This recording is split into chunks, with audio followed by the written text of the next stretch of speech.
an iceberg appeared at her side. No time to avoid it, the starboard struck hard. The sea rushed in like beasts, tearing hulls apart. The old captain knew that all hope was gone. He locked himself in the bridge to go down with his swan. The musicians all knew they could never escape, so they played the last song as they sealed their fate.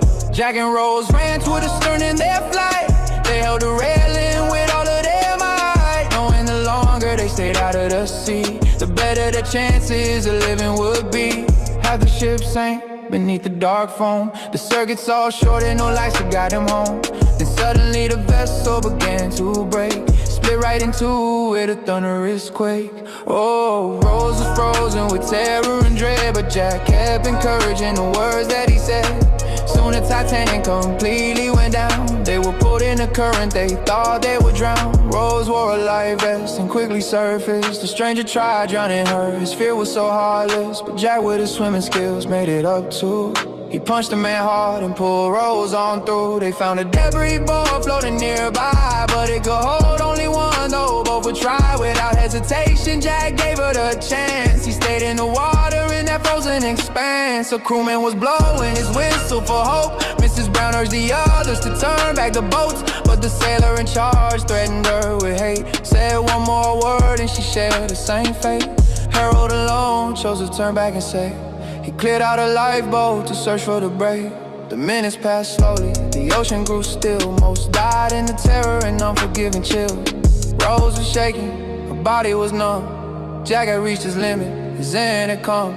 With his final strength, he encouraged the soul. Winning that ticket was my greatest role. To meet you, to know you, the best thing I've seen. You'll survive this and live out your dreams, I promise, my heart. Finally the rescue boat came to the scene, but the ocean was silent, a graveyard serene. They carefully rowed through the dead floating there.